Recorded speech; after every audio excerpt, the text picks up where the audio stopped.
And there you heard that address by Prime Minister Narendra Modi. This is right after the road show, the visuals of which you're watching. And there in Thiruvananthapuram, a warm reception for Prime Minister Narendra Modi, who's not just sounded the poll bugle for the BJP, but a rather confident BJP now in Kerala. और आज आपका उत्साह और भी special है।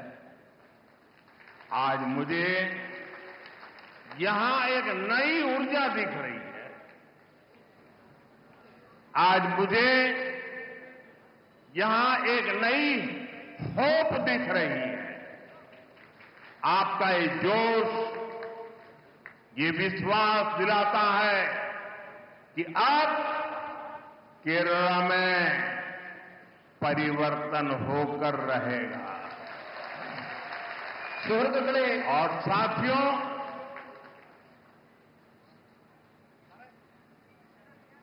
कुछ यहां जो लेफ्टिस्ट इकोसिस्टम होगा, उनको शायद आज मेरी बात गले नहीं उतरेगी, लेकिन मैं आपको बड़ी मजबूती के साथ, तथ्य और तर्क के साथ मेरी इस बात की ताकत क्या है वो बताना चाहता हूं। 1987 के पहले गुजरात में बीजेपी एक हाशिए की पार्टी थी। अखबार में 2 लाइन भी नहीं छपती थी। 87 में पहली बार भाजपा ने अहमदाबाद म्युनिसिपल कॉरपोरेशन में विजय प्राप्त की, जैसे आज आपने तिरुवनंतपुरम में विजय प्राप्त की है। और वहीं से गुजरात में जो सिलसिला चला, लोगों ने हमारे काम को देखा, हमारे आचरण को परखा, और उसका परिणाम है कि आज पिछले कई दशकों से वहां की जनता ने हमें सेवा का मौका दिया था। शुरुआत एक शहर से हुई थी, केरला में भी शुरुआत एक शहर से हुई है, और इसलिए मैं कहता हूं अब केरला भारतीय जनता पार्टी पर अभूतपूर्व विश्वास करके हमारे साथ जुड़ चुका है।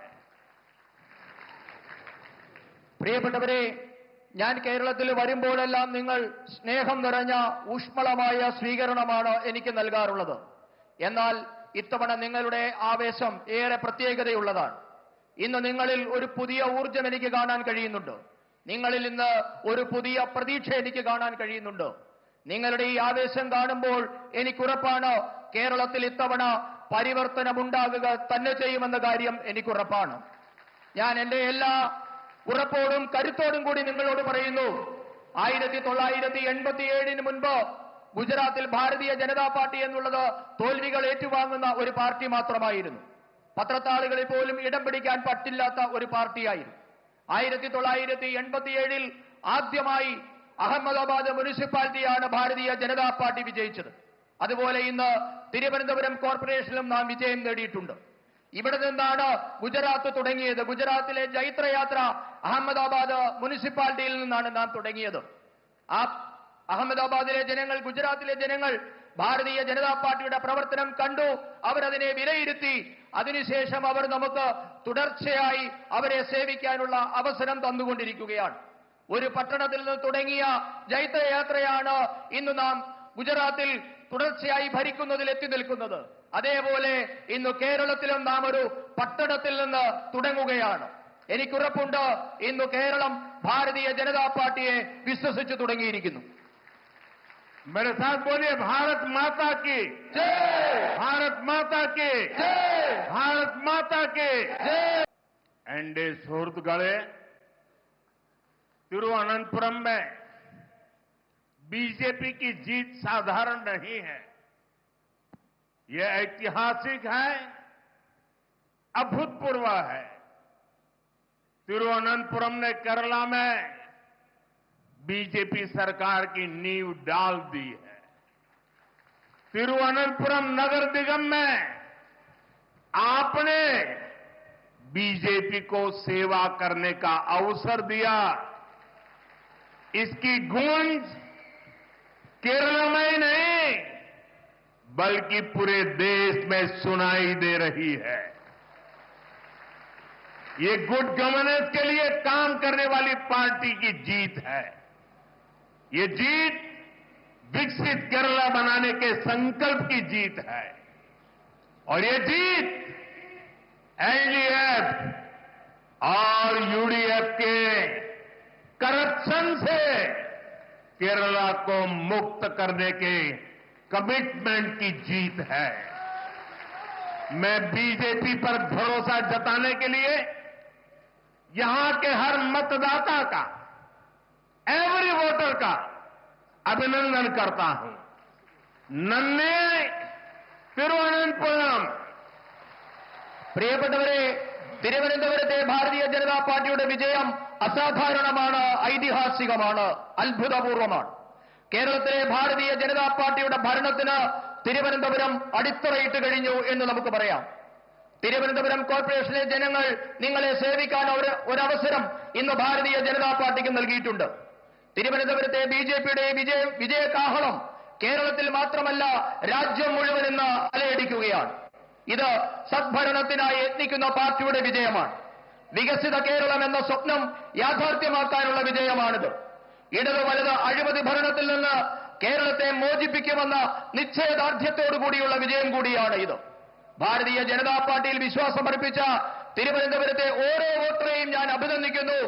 തിരുവനന്തപുരത്തിന് നന്ദി, നന്ദി തിരുവനന്തപുരം.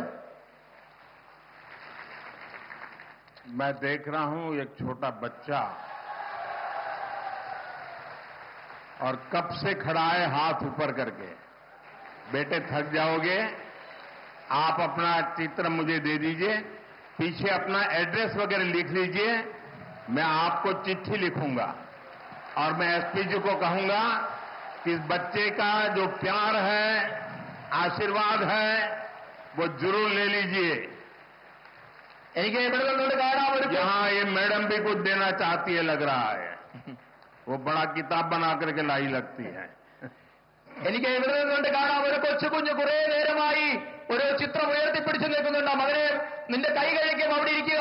ഞാൻ ഇവിടെ എസ് പി ജിയോട് പറയുന്നുണ്ട്, നിന്റെ ആ ചിത്രം ഇവിടെ ഏൽപ്പിക്കുക. ആ ചിത്രം തരുമ്പോൾ അതിന്റെ പിറകിൽ നിന്റെ അഡ്രസ്സും മകന്റെ കുഞ്ഞിന്റെ അഡ്രസ്സ് കൂടി അതിൽ എഴുതണം. ഞാൻ കുഞ്ഞിനെ കത്തയക്കുന്നതാണ്. അതോടൊപ്പം തന്നെ ഒരു മാഡം ഏതോ ഒരു പുസ്തകം ഉയർത്തിപ്പിടിക്കുന്നത് കാണുന്നുണ്ട്. അതെന്താണെന്ന് മനസ്സിലായില്ല. जरा कोई कलेक्ट कर ले इसको। ആരെങ്കിലും അതൊന്ന് കളക്ട് ചെയ്യണം.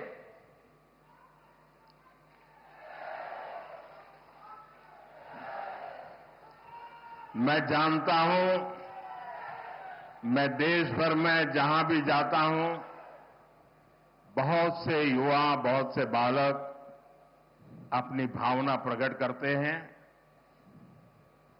और मैं जानता हूं कि इसके बाद कुछ मुझको विशेष प्रेम करने वाले लोग भांति भांति के रील बनाते हैं। कोई इसको प्री प्लान बड़ा ड्रामा है ऐसा कहते हैं। ये सारी गालियां मैं सुनता हूं। क्यों? क्योंकि मैं आपके प्यार को समझता हूं। इन छोटे छोटे बच्चों की भावनाओं को समझता हूं और इसलिए रील बनाने वालों की गालियां तो खाता रहूंगा, लेकिन अगर किसी बच्चे ने 2 दिन 3 दिन इस प्रकार से प्यार से मेहनत की है, मैं उसका अपमान नहीं कर सकता, मैं इसको दुखी नहीं कर सकता। रील जितने ही बनने हैं बन ले, जनता के प्रति मेरी जो जिम्मेवारी है और जनता का मेरे प्रति जो भाव है, वो इन रील से हजारों लाखों गुना अधिक ताकतवर है। ഞാൻ രാജ്യത്തെ എല്ലായിടത്തും പോകുന്നിടത്ത്, രാജ്യത്തെ വിവിധ പരിപാടിയിൽ പങ്കെടുക്കുന്നിടത്ത് എല്ലായിടത്തും യുവാക്കളും കുട്ടികളുമൊക്കെ അവരുടെ സ്നേഹം പല രീതിയിൽ പ്രകടിപ്പിക്കാറുണ്ട്. അവരുടെ സ്നേഹം ചിത്രങ്ങളായും പലവിധങ്ങളായ അവരുടെ ക്രിയേഷനായും ഒക്കെ എനിക്ക് കിട്ടാറുമുണ്ട്. പക്ഷേ അതിനെയൊക്കെ റീൽസിൽ കൂടിയൊക്കെ അപമാനിക്കുന്നവരും ഇതൊക്കെ ഡ്രാമയാണ് എന്ന് പറയുന്നവരുമൊക്കെ ഈ രാജ്യത്തുണ്ട്. അതൊക്കെ അവിടെ നടക്കട്ടെ. പക്ഷേ എന്നെ സ്നേഹിക്കുന്നവരോട്, എന്നെ വിശ്വസിക്കുന്നവരുടെ സ്നേഹത്തെ ഞാൻ ഉപേക്ഷിക്കാൻ ഞാൻ തയ്യാറല്ല. നിങ്ങൾ എത്ര റീൽസ് ഉണ്ടാക്കി അപമാനിക്കാൻ ശ്രമിച്ചാലും നിങ്ങളോട് പറയാനുള്ളത്, നിങ്ങൾ റീൽസ് ഉണ്ടാക്കിക്കൊള്ളൂ. അതിലും എത്രയോ 1000 മടങ്ങാണ് ഈ രാജ്യത്തെ ജനങ്ങൾ എനിക്ക് നൽകുന്ന സ്നേഹം. അവരോട് എനിക്ക് ഉത്തരവാദിത്വമുണ്ട്. അവരുടെ സ്നേഹത്തോട് 1000 മടങ്ങ് എനിക്ക് വിധേയത്വമുണ്ട്. साथियों, तिरुवनंतपुरम के साथ दशकों से एलडीएफ और यूडीएफ ने बहुत अन्याय किया है. लेफ्ट और कांग्रेस ने, करप्शन ने तिरुवनंतपुरम को बेसिक सुविधाओं में भी पीछे रखा. लेकिन अब ऐसा नहीं होगा. यहां बीजेपी की हमारी टीम ने विकसित तिरुवनंतपुरम के विजन पर काम करना शुरू कर दिया है. मैं तिरुवनंतपुरम की जनता से कहूंगा, आप विश्वास रखिए. मारा तदीनी मारूम.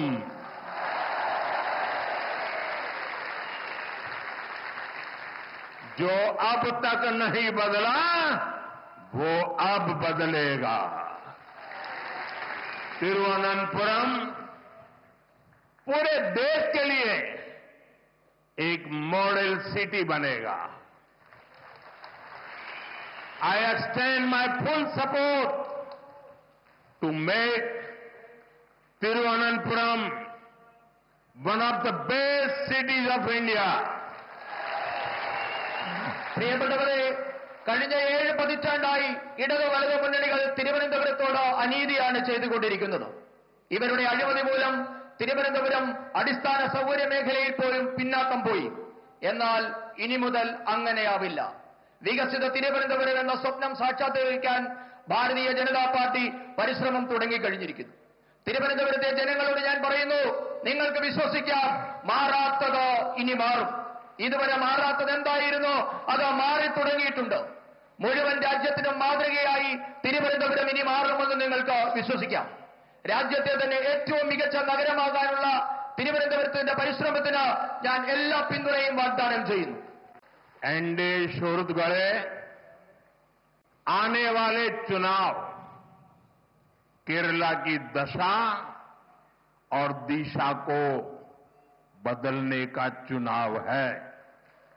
जब केरला के फ्यूचर की बात आती है तो आपने अब तक 2 पक्ष ही देखे हैं. एक तरफ एलडीएफ और दूसरी तरफ यूडीएफ, और इन दोनों ने बारी बारी से केरला को तबाह किया है. लेकिन एक तीसरा पक्ष भी है. वो पक्ष डेवलपमेंट का है, गुड गवर्नेंस का है, बीजेपी एनडीए का है. एलडीएफ और यूडीएफ के लोगों ने केरला को करप्शन, कुशासन और अपीजमेंट की खतरनाक राजनीति में झोंक दिया है. പ്രിയപ്പെട്ടവരെ, ഞാനൊരു കാര്യം നിങ്ങളോട് പറയാൻ ആഗ്രഹിക്കുന്നു. കേരളത്തിന്റെ തലവരെയും ഭാവിയും മാറ്റാൻ പോകുന്ന തിരഞ്ഞെടുപ്പായിരിക്കും ഇത്തവണ നടക്കാൻ പോകുന്നത്. സാധാരണഗതിയിൽ കേരളത്തെ പറ്റി സംസാരിക്കുമ്പോൾ, കേരളത്തിന്റെ ഭാവിയെ പറ്റി പറയുമ്പോഴൊക്കെ നാം 2 പക്ഷത്തെ പറ്റി മാത്രമായിരുന്നു സംസാരിച്ചുകൊണ്ടിരുന്നത്. 2 പക്ഷത്തെ മാത്രമായിരുന്നു നാം ഇതുവരെ കണ്ടുകൊണ്ടിരുന്നത്. ഒരു വശത്ത് ഇടതുപക്ഷം, മറുവശത്ത് വലതുപക്ഷം. ഇവർ രണ്ടുപേരും കൂടി കേരളത്തെ മാറി മാറി ഭരിച്ച് തകർത്തെറിഞ്ഞിരിക്കുകയാണ് ചെയ്തിരിക്കുന്നത്. എന്നാൽ ഇനി മുതൽ മൂന്നാമതൊരു പക്ഷം കൂടിയുണ്ട്. ആ പക്ഷം വികസനത്തിന്റെ പക്ഷമാണ്, സദ്ഭരണത്തിന്റെ പക്ഷമാണ്, ഭാരതീയ ജനതാ പാർട്ടി നയിക്കുന്ന NDAയുടെ പക്ഷമാണ്. ഇടതു വലതു മുന്നണികൾ കേരളത്തെ അഴിമതിയിൽ, ദുർഭരണത്തിൽ, അപകടകരമായ പ്രീണന രാഷ്ട്രീയത്തിലൊക്കെ മുക്കി തകർത്ത് കളഞ്ഞിരിക്കുകയാണ്. സുഹൃത്തുക്കളെ, LDF और UDF इन दोनों के झंडे अलग है, सिंबल अलग है, लेकिन इनकी पॉलिटिक्स, इनका एजेंडा एक ही है. झंडा अलग है, एजेंडा एक है. Full corruption, zero accountability, full communalism, zero responsibility. LDF और UDF को पता है कि 5 या 10 साल बाद उन्हें ही मौका मिलता है. इसलिए यहां सरकार तो बदलती है, लेकिन सिस्टम वही रहता है. अब आपको सही मायने में नई सरकार बनानी है. केरला के लिए प्रो पीपल, प्रो डेवलपमेंट सरकार बनानी है. और ये काम बीजेपी, NDA यही कर सकती है. പ്രിയപ്പെട്ടവരെ, CPM-ന്റെയും കോൺഗ്രസിന്റെയും ഇടതുപക്ഷത്തിന്റെയും വലതുപക്ഷത്തിന്റെയും പതാകകൾ ഒരുപക്ഷെ വ്യത്യസ്തമാകാം, ചിഹ്നം രണ്ടായിരിക്കാം. എന്നാൽ ഇവരുടെ രാഷ്ട്രീയം, ഇവരുടെ അജണ്ട ഒന്നു തന്നെയാണ്. ഒരു വശത്ത് ആരോടും കടപ്പാടില്ലാത്ത സമ്പൂർണ്ണ അഴിമതി, ആരോടും ഉത്തരവാദിത്തമില്ലാത്ത സമ്പൂർണ്ണ വർഗീയത. ഇവരെ രണ്ടുപേരും സാധാരണ ധരിക്കുന്നത് 5-10 വർഷം കാത്തിരുന്നാലും വീണ്ടും ഭരിക്കാൻ അവസരം കിട്ടുമെന്നാണ് രണ്ട് മുന്നണികളുടെയും പ്രതീക്ഷ. അതുകൊണ്ടാണ് നാളിതുവരെ നമ്മുടെ സംസ്ഥാനത്ത് ഭരണം മാറിയെങ്കിലും സംവിധാനം ഒന്നു തന്നെയായി ഇവിടെ നിലനിൽക്കുന്നത്. ഇനിയാണ് യഥാർത്ഥ അർത്ഥത്തിൽ ഒരു പുതിയ സർക്കാർ ഇവിടെ ഉണ്ടാകേണ്ടിയിരിക്കുന്നു. ജനങ്ങൾക്കായുള്ള ഒരു സർക്കാർ, വികസനത്തിന് വേണ്ടി നിലകൊള്ളുന്ന ഒരു സർക്കാർ ഇനി ഉണ്ടാകേണ്ടിയിരിക്കുന്നു. ആ ദൗത്യം ഭാരതീയ ജനതാ പാർട്ടി, ജനങ്ങൾക്ക് വേണ്ടിയുള്ള സർക്കാർ എന്ന ദൗത്യം ഭാരതീയ ജനതാ പാർട്ടി നിറവേറ്റുക തന്നെ ചെയ്യും. LDF और UDF, उनके जो यहां इकोसिस्टम है, जिन्होंने आंखों पे पटरी बांध करके बैठे हुए हैं, मेरी बात सुन लीजिए और थोड़ा दिमाग खोल करके सोचिए. आप देखते हैं केरला में ज्यादातर 5 साल LDF, फिर 5 साल UDF, 5 साल यानी वही आते जाते रहते हैं. आप मुझे बताइए, ऐसा क्या हुआ कि त्रिपुरा में 30 साल से ये लेफ्ट वालों की सरकार चल रही थी और उसके बाद वहां की जनता ने तंग आकर के, थक करके बीजेपी को मौका दिया और आज दोबारा वहां बीजेपी की सरकार चल रही है और वहां LDF का नामो निशान नहीं बचा है, लेफ्ट का नामो निशान नहीं बचा. कारण ये जो मिली भगत थी, बीजेपी के आने के बाद वो मिली भगत खत्म हो गई. बंगाल देखिए, 35-40 साल तक लेफ्ट ने राज किया था. वहां सरकार बदली और उसने लेफ्ट के खिलाफ जंग किया और परिणाम क्या हुआ? आज बंगाल में लेफ्ट वालों को चुनाव लड़ने के लिए उम्मीदवार नहीं मिल पाते हैं. लेकिन केरल में ऐसा नहीं होता है, इसलिए क्योंकि दोनों की मिलीभगत है. 5 साल तुम बैठो, फिर 5 साल हम आएंगे, न हम तुम्हें परेशान करेंगे, न तुम हमें परेशान करोगे. अगर केरला को बचाना है, अगर केरला को आगे बढ़ाना है, तो एलडीएफ यूडीएफ की इस जोड़ी को तोड़ना ही होगा और परिवर्तन लाना ही होगा। നമ്മുടെ സംസ്ഥാനത്ത് ഞാൻ പറഞ്ഞു ഭരണം മാറുന്നുണ്ടെങ്കിലും എക്കോ സിസ്റ്റം ഇടതുപക്ഷത്തിന്റെയും വലതുപക്ഷത്തിന്റെയും ഇവിടെ നിലനിൽക്കുകയാണ്. കേരളത്തിലെ ജനങ്ങളോട് എനിക്ക് അഭ്യർത്ഥിക്കാനുള്ളത് ബുദ്ധി ഉപയോഗിച്ച് അല്പം കൂടി ചിന്തിക്കണമെന്നാണ് എനിക്ക് അഭ്യർത്ഥിക്കാനുള്ളത്. കേരളത്തിൽ 5 വർഷം ഇടതുപക്ഷം 5 വർഷം വലതുപക്ഷം എന്ന രീതിയിലാണ് ഭരണം നടക്കുന്നത്. നിങ്ങൾ എന്നോട് പറയൂ, എന്തുകൊണ്ടാണ് ഇങ്ങനെ സംഭവിക്കുന്നത്? നമുക്ക് ത്രിപുരയിലെ ഉദാഹരണം എടുക്കാം. ത്രിപുരയിൽ 30 വർഷമാണ് ഇടതുപക്ഷ സർക്കാർ ഭരിച്ചത്. അതിനുശേഷം അവിടെ ജനങ്ങൾ മാറി ചിന്തിച്ചു, ഭാരതീയ ജനതാ പാർട്ടിക്ക് ഒരു അവസരം നൽകി. ഇന്ന് തുടർച്ചയായി 2ാം തവണയും ഭാരതീയ ജനതാ പാർട്ടി ത്രിപുര ഭരിക്കുകയാണ്. ഇന്നവിടെ LDFനെ പേരിന് പോലും കാണാൻ കിട്ടുന്നില്ല. കാരണം ഭാരതീയ ജനതാ പാർട്ടി വന്നാൽ ഇവരുടെ അഴിമതിയും ഐക്യവും നടക്കില്ല എന്ന് അവർക്ക് മനസ്സിലായിട്ടുണ്ട്. ബംഗാളിന്റെ ഉദാഹരണം എടുത്താൽ 35-40 വർഷക്കാലം ബംഗാൾ ഇടതുമുന്നണിയാണ് ഭരിച്ചുകൊണ്ടിരുന്നത്. ഇന്ന് സർക്കാർ മാറി ഇടതുപക്ഷത്തിനെതിരെ സമരം ചെയ്ത് ഇന്ന് അവിടെ പുതിയൊരു സർക്കാർ ഉണ്ടായിരിക്കുന്നു. പക്ഷേ അവിടുത്തെ ഇടതുപക്ഷത്തിന്റെ അവസ്ഥ എന്താണ്? ഇന്ന് ഇടതുപക്ഷത്തിന്റെ ടിക്കറ്റിൽ മത്സരിക്കാൻ ഒരു സ്ഥാനാർത്ഥിയെ പോലും കിട്ടുന്നില്ല എന്നതാണ് ഇടതുപക്ഷത്തിന്റെ അവസ്ഥ. ഇതെന്തുകൊണ്ടാണ് കേരളത്തിൽ സംഭവിക്കാത്തത് എന്ന് നിങ്ങൾ ചിന്തിക്കണം. കാരണം ഇവർ രണ്ടുപേരും തമ്മിലുള്ള അഡ്ജസ്റ്റ്മെന്റ് രാഷ്ട്രീയമാണ്, വിട്ടുവീഴ്ച രാഷ്ട്രീയമാണ്, ഐക്യമാണ് ഇതിന് കാരണം. ഞാൻ നിങ്ങളോട് പറയുന്നു, കേരളത്തെ രക്ഷിക്കണമെങ്കിൽ, കേരളം രക്ഷപ്പെടണമെങ്കിൽ ഈ ഇടതു വലതു മുന്നണിയുടെ കൂട്ടുകക്ഷി ഭരണം, ഇവരുടെ ഐക്യത്തോടു കൂടിയുള്ള അഡ്ജസ്റ്റ്മെന്റ് ഭരണം അവസാനിപ്പിക്കണം. കാരണം ഒരാൾ പറയുന്നു, ഞാൻ ഭരണത്തിൽ വന്നാൽ നിങ്ങളെ ബുദ്ധിമുട്ടിക്കില്ല, നിങ്ങൾ ഭരണത്തിൽ വന്നാൽ ഞങ്ങളെയും ബുദ്ധിമുട്ടിക്കരുത് എന്ന തരത്തിലുള്ള അഡ്ജസ്റ്റ്മെന്റ് ഭരണം അവസാനിപ്പിച്ചെങ്കിൽ മാത്രമേ കേരളം മുൻപോട്ടേക്ക് പോവുകയുള്ളൂ, കേരളം രക്ഷപ്പെടുകയുള്ളൂ. एनडीए സുഹൃത്തുക്കളെ, बीजेपी स्टेट के विकास से देश के विकास का मंत्र लेकर चलती है. इसलिए हम केरला के विकास को प्राथमिकता देते हैं. लेकिन एलडीएफ केरला के विकास की दुश्मन बनी हुई है. एलडीएफ अपनी ताकत यहां केंद्र सरकार की योजनाओं को रोकने में लगी है.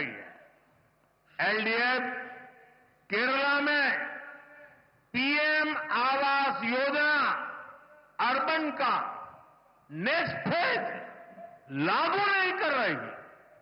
जहां हर घर तक नल पहुंचाने की स्कीम में देरी की जा रही है.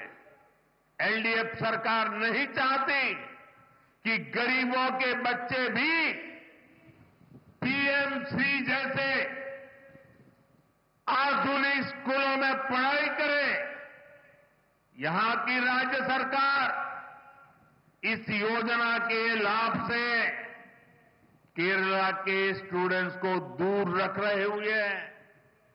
ऐसी गरीब विरोधी एलडीएफ सरकार को सबक सिखाना बहुत जरूरी है. പ്രിയപ്പെട്ടവരെ, സംസ്ഥാനങ്ങളുടെ വികസനത്തിൽ കൂടി മാത്രമേ രാജ്യത്തിന്റെ വികസനം സാധ്യമാകൂ എന്ന മന്ത്രവുമായാണ് ഭാരതീയ ജനതാ പാർട്ടി ഇന്ന് പ്രവർത്തിക്കുന്നത്. അതിനാൽ തന്നെ കേരളത്തിന്റെ വികസനത്തിന് ഭാരതീയ ജനതാ പാർട്ടി വലിയ പ്രാധാന്യമാണ് നൽകുന്നത്. അതേസമയം കേരളം ഭരിക്കുന്ന LDF ഇന്ന് വികസനത്തിന്റെ ശത്രുവായി മാറിയിരിക്കുന്നു. ഇന്ന് LDF സർക്കാർ അവരുടെ എല്ലാ ശക്തിയും കഴിവും വിനിയോഗിക്കുന്നത് കേന്ദ്ര പദ്ധതികളുടെ നേട്ടം കേരളത്തിലെ സാധാരണക്കാർക്ക് നൽകാതിരിക്കുന്നതിന് വേണ്ടിയാണ് അവരെല്ലാ ശക്തിയും കഴിവും വിനിയോഗിക്കുന്നത്. കേരളത്തിലെ നഗരങ്ങളിൽ പ്രധാനമന്ത്രി ആവാസ് യോജനയുടെ അടുത്ത ഘട്ടം, 2ാം ഘട്ടം LDF സർക്കാർ നടപ്പാക്കാൻ തയ്യാറാകുന്നില്ല. എല്ലാ വീടുകളിലും പൈപ്പുകളിൽ കൂടി ശുദ്ധജലം എത്തിക്കുന്ന പദ്ധതിയും ഇവിടെ ഇന്ന് നിലച്ചിരിക്കുകയാണ്. PM ശ്രീ പദ്ധതിയുടെ കീഴിൽ വരുന്ന ആധുനികമായ സ്കൂളുകളിൽ സാധാരണക്കാരുടെ മക്കൾ പഠിക്കേണ്ടതില്ല എന്നതാണ് ഇടത് സർക്കാരിന്റെ നയം. ഈ പദ്ധതിയുടെ നേട്ടങ്ങളിൽ നിന്ന് സംസ്ഥാന സർക്കാർ കേരളത്തിലെ ഈ പദ്ധതിയുടെ നേട്ടങ്ങൾ സംസ്ഥാന സർക്കാർ കേരളത്തിലെ വിദ്യാർത്ഥികൾക്ക് നിഷേധിക്കുകയാണ്. ഇങ്ങനെ സാധാരണക്കാരുടെ ശത്രുവായി മാറിയ ഇടത് സർക്കാരിനെ ഒരു പാഠം പഠിപ്പിക്കേണ്ടത് അത്യാവശ്യമാണ്. സുഹൃത്തുക്കളെ, बीजेपी एनडीए की केंद्र सरकार गरीब का जीवन बेहतर बनाने में जुटी है। इसका एक और उदाहरण हमारे शहरों में रेहड़ी, ठेले, फुटपाथ पर काम करने वाले हमारे भाई बहन हैं।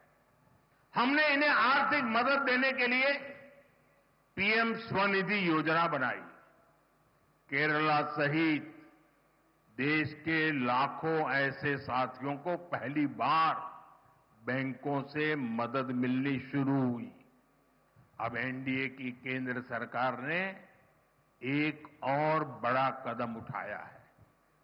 अब स्ट्रीट वेंडर्स को भी बीजेपी सरकार स्वनिधि क्रेडिट कार्ड देगी और इसकी शुरुआत देश भर के लोगों के लिए शुरुआत आज मैंने यहां केरला की धरती से शुरू किया है। പ്രിയപ്പെട്ടവരെ, ഭാരതീയ ജനതാ പാർട്ടി നയിക്കുന്ന കേന്ദ്രത്തിലെ എൻഡിഎ സർക്കാർ സാധാരണക്കാരുടെ ജീവിതം മെച്ചപ്പെടുത്താൻ പ്രതിജ്ഞാബദ്ധമാണ്. ഇതിന് ഏറ്റവും ഒടുവിലത്തെ ഉദാഹരണമാണ് നമ്മുടെ തെരുവ് കച്ചവടക്കാർ, തട്ടുകടക്കാർ, വഴിയോര കച്ചവടക്കാർ എന്നിവർക്കായി കേന്ദ്ര സർക്കാർ നടപ്പാക്കുന്ന വിവിധ പദ്ധതികൾ. ഈ വിഭാഗത്തിൽപ്പെട്ട ദുർബലരായ മനുഷ്യരെ സാമ്പത്തികമായി സഹായിക്കാൻ വേണ്ടി നാം പ്രധാനമന്ത്രി സ്വനിധി പദ്ധതി നടപ്പാക്കിയിട്ടുണ്ട്. കേരളം ഉൾപ്പെടെയുള്ള നാടുകളിലെ ലക്ഷക്കണക്കിന് പാവപ്പെട്ട മനുഷ്യർക്കാണ് ഈ പദ്ധതി മൂലം പ്രയോജനം കിട്ടുന്നത്. ലക്ഷക്കണക്കിന് സാധാരണക്കാർക്ക് പിഎം സ്വനിധി പദ്ധതി വന്നതുമൂലം ബാങ്കുകളിൽ നിന്ന് ആദ്യമായി സഹായം കിട്ടാൻ തുടങ്ങിയിരിക്കുന്നു. ഇപ്പോൾ ഈ പാവങ്ങളെ സഹായിക്കുന്നതിന് വേണ്ടി കേന്ദ്ര സർക്കാർ മറ്റൊരു സുപ്രധാന ചുവട് കൂടി ഇന്ന് വെച്ചിരിക്കുകയാണ്. തെരുവ് കച്ചവടക്കാർക്കും ക്രെഡിറ്റ് കാർഡ് കിട്ടുന്ന പദ്ധതി, ഇവിടെ ഈ രാജ്യത്തെ മുഴുവൻ തെരുവ് കച്ചവടക്കാർക്കും പ്രയോജനം കിട്ടുന്ന ഈ പദ്ധതിയുടെ രാജ്യവ്യാപകമായ ഉദ്ഘാടനം അല്പസമയം മുമ്പ് കേരളത്തിന്റെ ഈ പത്മനാഭന്റെ മണ്ണിൽ വെച്ചാണ് ഞാൻ നിർവഹിച്ചത്. एनडीए सुहृदगढ़े 2014 से पहले दिल्ली में 10 साल तक लेफ्ट के समर्थन से कांग्रेस की सरकार चलती थी। उस दौरान केरला के किसानों या यहां के फिशरमैन के लिए ना लेफ्ट ने कुछ किया और न ही कांग्रेस ने कुछ किया। दिल्ली में सरकार में बैठे थे तब भी नहीं किया। किसानों के नाम पर जो झूठे पैकेज घोषित होते थे उसका पैसा कांग्रेस और लेफ्ट के लोगों की जेब में पहुंच जाता था। किसान का पैसा किसान को मिले, इसके लिए एनडीए की केंद्र सरकार ने पीएम किसान निधि शुरू की। इसे केरला के लाखों किसानों के अकाउंट में 13,000 करोड़ 13,000 करोड़ रुपए सीधे मेरे केरल के किसान भाई बहनों के खाते में जमा हुए हैं। एलडीएफ और यूडीएफ के लोग चाहकर भी इस पैसों को लूट नहीं सकते। പ്രിയപ്പെട്ടവരെ, 2014 മുൻപുള്ള 10 വർഷക്കാലം ഇടതുപക്ഷത്തിന്റെ പിന്തുണയുള്ള കോൺഗ്രസ് സർക്കാരായിരുന്നു കേന്ദ്രം ഭരിച്ചിരുന്നത്. ഈ കാലയളവിൽ കേരളത്തിലെ സാധാരണക്കാരായ കർഷകർക്കോ മത്സ്യത്തൊഴിലാളികൾക്കോ പ്രയോജനം കിട്ടുന്ന ഒരു കാര്യവും ഇടതുപക്ഷത്തിനോ സിപിഐഎമ്മിനോ കോൺഗ്രസിനോ അക്കാലത്ത് ചെയ്യാൻ സാധിച്ചിട്ടില്ല. സർക്കാരിൽ ഇരുന്നപ്പോഴും ചെയ്തിട്ടില്ല, പിന്തുണ കൊടുക്കുന്ന കാലഘട്ടത്തിലും ചെയ്തിട്ടില്ല. കർഷകരുടെ പേരിൽ വ്യാജ വാഗ്ദാനങ്ങളും പാക്കേജുകളും മാത്രമായിരുന്നു അക്കാലത്ത് പ്രഖ്യാപിക്കപ്പെട്ടത്. കർഷകരുടെ പേരിൽ പ്രഖ്യാപിക്കപ്പെട്ട പദ്ധതികളുടെ മുഴുവൻ പണവും ഇടതു വലതു നേതാക്കളുടെ പോക്കറ്റിലേക്കാണ് അക്കാലത്ത് പോയിക്കൊണ്ടിരിക്കുന്നത്. എന്നാൽ കർഷകരുടെ പണം അവർക്ക് തന്നെ കിട്ടണമെന്ന ഭാരതീയ ജനതാ പാർട്ടിയുടെ നിശ്ചയദാർഢ്യത്തെ തുടർന്ന് എൻഡിഎ സർക്കാർ രാജ്യത്തെ കർഷകർക്കായി കിസാൻ സമ്മാൻ നിധിയാണ് ഇന്ന് നടപ്പാക്കിയിട്ടുള്ളത്. ഈ പദ്ധതി മൂലം കേരളത്തിലെ ലക്ഷക്കണക്കിന് വരുന്ന കർഷകരുടെ അക്കൗണ്ടുകളിലേക്ക് 13,000 കോടി രൂപയാണ് ഭാരതീയ ജനതാ പാർട്ടിയുടെ സർക്കാർ നേരിട്ട് അക്കൗണ്ടുകളിലേക്ക് എത്തിച്ചത്. ഈ പണം ഇന്ന് ഇടത് വലതു നേതാക്കൾ വിചാരിച്ചാൽ പോലും മോഷ്ടിക്കാൻ പറ്റത്തില്ല. ആ പറ്റാത്ത തരത്തിലേക്ക് കർഷകർക്ക് നേരിട്ട് പണം എത്തിച്ചിട്ടുണ്ട്. सुहृदगण, फिशरमैन का हित भी एनडीए की प्राथमिकता है। पीएम मत्स्य संपदा स्कीम के तहत केरला को 1400 करोड़ रुपए की मदद मिली है। ये बीजेपी की केंद्र सरकार ही है जिसने फिशरीज के लिए अलग मंत्रालय बनाया है। पहली बार फिशरमैन के लिए भी किसान क्रेडिट कार्ड का बेनिफिट दिया है। हमने फिशरमैन के लिए 5 लाख तक के इंश्योरेंस की सुरक्षा भी दी है। डीप सी फिशिंग के लिए नावों के आधुनिकीकरण के लिए मदद दी है. സുഹൃത്തുക്കളെ, മത്സ്യത്തൊഴിലാളികളുടെ ക്ഷേമമെന്നുള്ളത് എൻഡിഎയുടെ പ്രഥമ പരിഗണനയാണ്. പ്രധാനമന്ത്രി മത്സ്യസമ്പദാ യോജന വഴി കേരളത്തിന് 14,000 കോടി രൂപയാണ് കേന്ദ്ര സർക്കാർ നൽകിയത്. മത്സ്യബന്ധനത്തിന്റെ കാര്യങ്ങൾ നോക്കുന്നതിന് വേണ്ടി ഒരു പ്രത്യേക മന്ത്രാലയം രൂപീകരിച്ചതും ഭാരതീയ ജനതാ പാർട്ടി നയിക്കുന്ന കേന്ദ്ര സർക്കാരാണ്. രാജ്യത്താദ്യമായി കിസാൻ ക്രെഡിറ്റ് കാർഡിന്റെ പ്രയോജനം മത്സ്യത്തൊഴിലാളികൾക്ക് നൽകിയതും ഭാരതീയ ജനതാ പാർട്ടിയുടെ സർക്കാരാണ്. മത്സ്യത്തൊഴിലാളികൾക്ക് 5 ലക്ഷം രൂപയുടെ ഇൻഷുറൻസ് ആണ് കേന്ദ്ര സർക്കാർ ഏർപ്പെടുത്തിയിട്ടുള്ളത്. ആഴക്കടൽ മത്സ്യബന്ധനത്തിന് പോകുന്ന വലിയ ബോട്ടുകളുടെ നവീകരണത്തിനും കേന്ദ്ര സർക്കാർ ഇന്ന് സഹായം നൽകുന്നുണ്ട്. एनडीए सुहृदगण, केरला को विकसित बनाने में हमारी युवा शक्ति की बहुत बड़ी भूमिका है, लेकिन कांग्रेस ने यहां की युवा शक्ति के साथ हमेशा धोखा किया. एनडीए के पास केरला के यूथ के लिए रोजगार के अवसर बनाने का रोडमैप है. आज पूरी दुनिया आत्मनिर्भर भारत अभियान में अपने लिए अवसर देख रही है. इसलिए गल्फ हो, यूरोप हो, दुनिया के अनेक देशों के साथ भारत बड़े समझौते कर रहा है. इन समझौतों का बहुत अधिक लाभ केरल को मिल सकता है, लेकिन इसके लिए यहां बीजेपी की डबल इंजन सरकार होना बहुत जरूरी है. പ്രിയപ്പെട്ടവരെ, കേരളത്തിന്റെ വികസനത്തിൽ യുവാക്കളുടെ പങ്ക് വളരെ വലുതാണ്. എന്നാൽ കേരളത്തെ മാറി മാറി ഭരിച്ച 2 മുന്നണികളും കേരളത്തിലെ യുവാക്കളോട് വഞ്ചനയാണ് കാണിച്ചിട്ടുള്ളത്. കേരളത്തിലെ യുവാക്കൾക്ക് തൊഴിലവസരം സൃഷ്ടിക്കാനുള്ള കർമ്മ പദ്ധതി എൻഡിഎയുടെ പക്കലുണ്ട്. ഭാരതം നടപ്പാക്കിയ ആത്മനിർഭർ പദ്ധതിയിൽ അവസരം കിട്ടുമോ എന്ന് ഇന്ന് ലോകം മുഴുവൻ ഉറ്റുനോക്കുകയാണ്. ലോകത്തിലെ വിവിധ രാജ്യങ്ങളുമായി, അത് മധ്യേഷ്യയിലെ ഗൾഫ് രാജ്യങ്ങളാകട്ടെ, യൂറോപ്പ് ആകട്ടെ, അവരുമായൊക്കെ നയതന്ത്ര ബന്ധങ്ങളിലൂടെ ഭാരതം ഇന്ന് വലിയ വലിയ കരാറുകളിൽ ഒപ്പിടുകയാണ്. ഈ കരാറുകളുടെ ഒക്കെ ഗുണം കേരളത്തിനും കിട്ടേണ്ടതാണ്. പക്ഷേ അത് സാധ്യമാകണമെങ്കിൽ കേരളത്തിലും ഒരു ഇരട്ട എഞ്ചിൻ സർക്കാർ ഉണ്ടാകേണ്ടത് വളരെ വളരെ അത്യാവശ്യമാണ്. सुहृदगण, आधुनिक इंफ्रास्ट्रक्चर का निर्माण रोजगार का बहुत बड़ा माध्यम है. एलडीए हो या फिर कांग्रेस, ये इंफ्रास्ट्रक्चर नहीं बनाते. ये सिर्फ बड़े बड़े घोटाले करते हैं.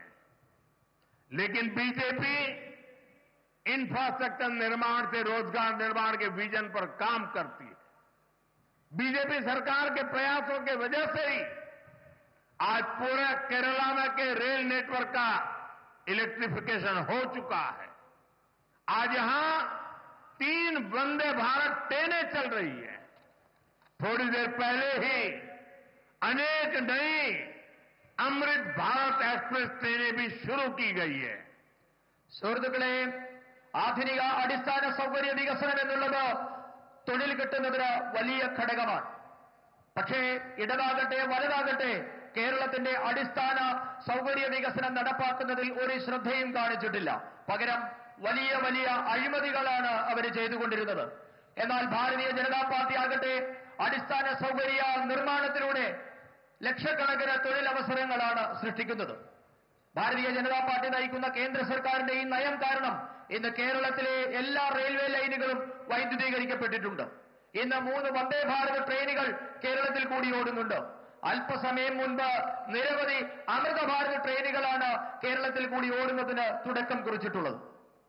एनडीए शुरू गए इंफ्रास्ट्रक्चर से केरला में व्यापार और रोजगार कैसे बढ़ेगा, इसका एक बड़ा उदाहरण विजिंजम पोर्ट है.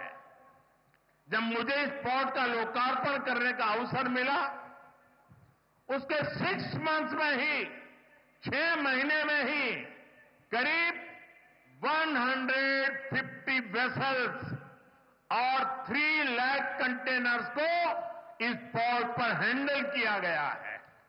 यानी ज्यादा लोगों को रोजगार मिला है और केरला की ट्रेड कैपेसिटी को भी मजबूती मिली है. പ്രിയപ്പെട്ടവരെ, അടിസ്ഥാന സൗകര്യ വികസനത്തിലൂടെ കേരളത്തിന്റെ തൊഴിൽ മേഖല എങ്ങനെ വളരും എന്നതിന്റെ വലിയ ഉദാഹരണമാണ് വിഴിഞ്ഞം തുറമുഖ പദ്ധതി. എനിക്കാണ് വിഴിഞ്ഞം തുറമുഖ പദ്ധതി രാഷ്ട്രത്തിന് സമർപ്പിക്കാനുള്ള അവസരം കിട്ടിയത്. രാഷ്ട്രത്തിന് വിഴിഞ്ഞം സമർപ്പിച്ചത് 6 മാസത്തിന് ശേഷം വിഴിഞ്ഞത്ത് 150ഓളം വലിയ കപ്പലുകൾ, മദർഷിപ്പുകളും 3 ലക്ഷം കണ്ടെയ്നറുകളുമാണ് വിഴിഞ്ഞം തുറമുഖം വഴി കൈകാര്യം ചെയ്യപ്പെട്ടത്. കൂടുതൽ ആൾക്കാർക്ക് തൊഴിൽ കിട്ടുന്നതോടെ കേരളത്തിന്റെ വ്യാപാര രംഗത്തിന് വലിയ കരുത്തുണ്ടാകും. एनडीए शुरू गए करप्शन ने केरला के डेवलपमेंट पर ब्रेक लगा दी है.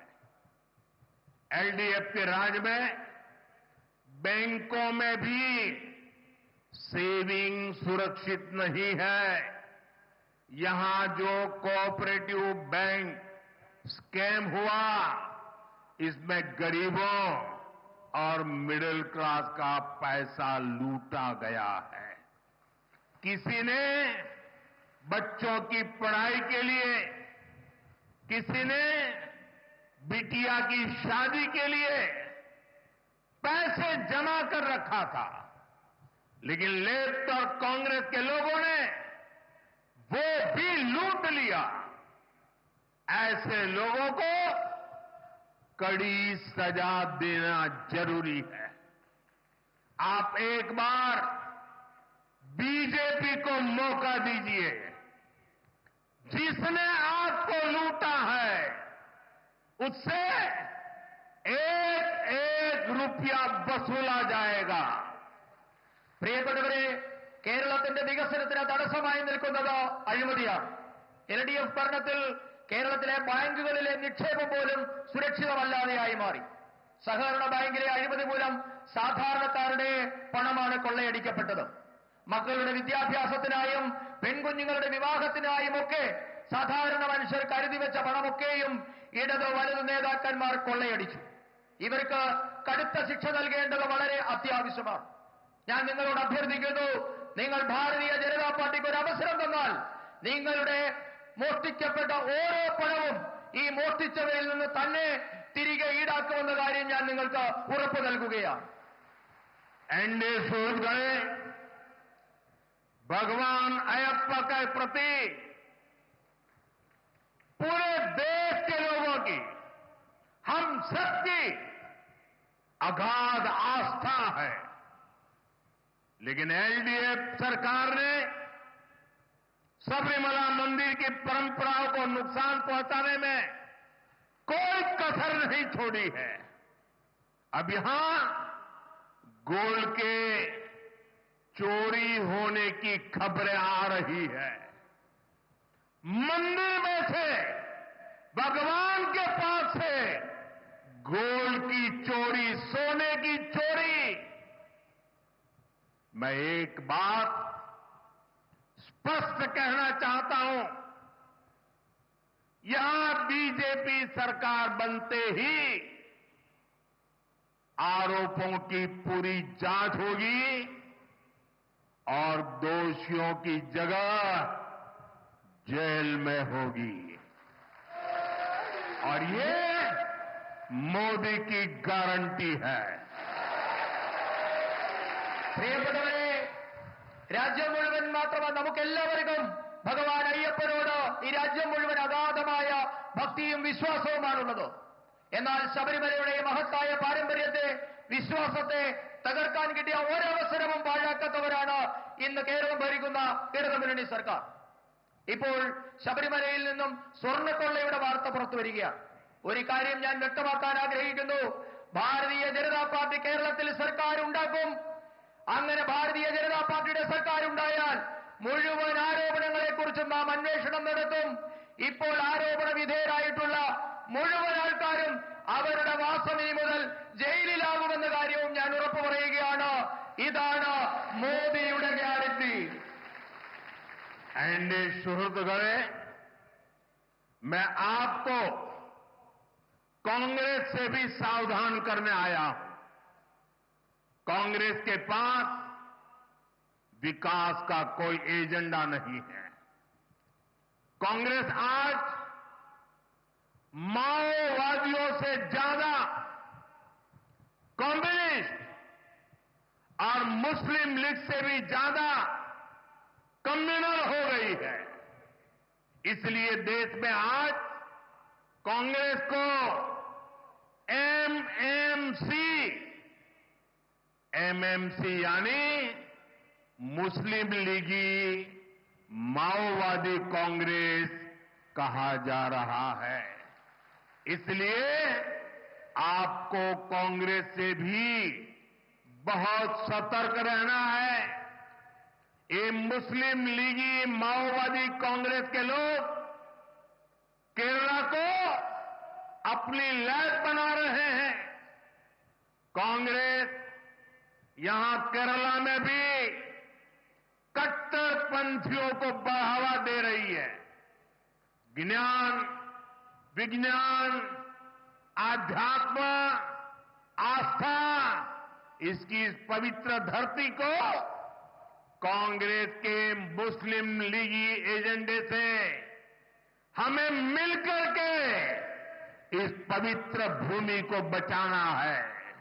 പ്രിയപ്പെട്ടവരെ, കോൺഗ്രസിനെ കുറിച്ച് മുന്നറിയിപ്പ് നൽകുന്നതിന് വേണ്ടിയാണ് ഞാനിവിടെ എത്തിയിട്ടുള്ളത്. ഇന്ന് കോൺഗ്രസിന്റെ കയ്യിൽ വികസനത്തിനുള്ള ഒരു പദ്ധതിയുമില്ല. രാജ്യത്തെ കോൺഗ്രസ് എന്നുള്ളത് മാവോയിസ്റ്റുകളെക്കാൾ വലിയ കമ്മ്യൂണിസ്റ്റുകളായി മാറിയിരിക്കുന്നു. മുസ്ലിം ലീഗിനേക്കാൾ വലിയ വർഗീയവാദികളായി കോൺഗ്രസ് മാറിയിരിക്കുന്നു. അതുകൊണ്ടാണ് ഇന്ത്യൻ നാഷണൽ കോൺഗ്രസ് എന്നുള്ളത് ഇന്ന് എംഎംസി കോൺഗ്രസ് എന്നായി മാറിയിരിക്കുന്നു. മുസ്ലിം ലീഗ് മാവോയിസ്റ്റ് കോൺഗ്രസ് എന്നാണ് ഇന്ന് രാജ്യത്തെ കോൺഗ്രസ് അറിയപ്പെടുന്നത്. നിങ്ങൾ അതുകൊണ്ട് തന്നെ കോൺഗ്രസിനെ വളരെയധികം സൂക്ഷിക്കണമെന്ന മുന്നറിയിപ്പാണ് ഞാൻ നിങ്ങൾക്ക് നൽകുന്നത്. മുസ്ലിം ലീഗ് മാവോയിസ്റ്റ് കോൺഗ്രസ് കേരളത്തെ ഇന്ന് അവരുടെ വർഗീയ പരീക്ഷണങ്ങളുടെ പരീക്ഷണശാലയാക്കി മാറ്റിയിരിക്കുകയാണ്. കേരളത്തിലും കോൺഗ്രസ് വിഘടനവാദികളെ പിന്തുണയ്ക്കുകയാണ്. അറിവിന്റെ, ശാസ്ത്ര അവബോധത്തിന്റെ, ആധ്യാത്മികതയുടെ, വിശ്വാസത്തിന്റെ ഒക്കെ നാടായ നമ്മുടെ പവിത്രമായ കേരളത്തെ ഈ കോൺഗ്രസിന്റെ മുസ്ലിം ലീഗ് അജണ്ടയിൽ നിന്ന് നമുക്ക് ഒരുമിച്ച് മുക്തരാക്കണം. കേരളത്തെ നമുക്ക് ഒരുമിച്ച് രക്ഷിക്കണം. साथियों, विकसित केरलम के लिए अब बड़े फैसले का समय आ गया है. अब केरला को नई पॉलिटिक्स चाहिए. 21st सेंचुरी के पहले 25 इयर्स तो चले गए, खत्म हो गए हैं. आने वाले 25 इयर्स के इसमें केरला को विकसित बनाने के लिए अब बीजेपी को डिसाइसिव मैंडेट चाहिए. इसलिए मैं केरला के लोगों से कहूंगा, यही समय है, सही समय है. Now is the time for विकसित Keralam. Now is the right time for NDA government. आइए बीजेपी के साथ केरला में विकास के नए युग की शुरुआत करें. പ്രിയപ്പെട്ടവരെ, ഇപ്പോൾ വികസിത കേരളം സാധ്യമാക്കാനുള്ള സമയമാണ് സമാഗതമായിരിക്കുന്നത്. ഇതിനായി കേരളത്തിന് ഒരു പുതിയ രാഷ്ട്രീയം ആവശ്യമാണ്. 21ാം നൂറ്റാണ്ടിന്റെ ആദ്യ 25 വർഷങ്ങൾ കടന്നുപോയിരിക്കുന്നു. അടുത്ത 25 വർഷത്തിനുള്ളിലെങ്കിലും കേരളത്തെ വികസിതമാക്കണമെങ്കിൽ ഉറച്ച തീരുമാനം ആവശ്യമാണ്. അതുകൊണ്ട് ഞാൻ കേരളത്തോട് പറയുന്നു, ഇതാണ് ശരിയായ സമയം, ഇതാണ് സമയം. കേരളത്തിൽ മാറ്റം കൊണ്ടുവരാനുള്ള യഥാർത്ഥ സമയം ഇതാണ്. വികസിത കേരളം സൃഷ്ടിക്കാനുള്ള സമയമാണ് ഇപ്പോഴുള്ളത്. NDA സർക്കാരിനുള്ള ശരിയായ സമയമാണിത്. വരൂ, നമുക്ക് ഒരുമിച്ച് ഭാരതീയ ജനതാ പാർട്ടിക്കൊപ്പം അണിചേർന്ന് കേരളത്തിന്റെ വികസനത്തിന് പുതിയൊരു തുടക്കം കുറിക്കാം. मेरे साथ बोलिए, भारत माता की जय. आप रहने दीजिए. भारत माता की, भारत माता की, भारत माता की. आज नेताजी सुभाष बाबू की जन्म जयंती भी है और वंदे मातरम के 150 साल. मेरे साथ बोलिए, वंदे वंदे वंदे वंदे वंदे वंदे वंदे वंदे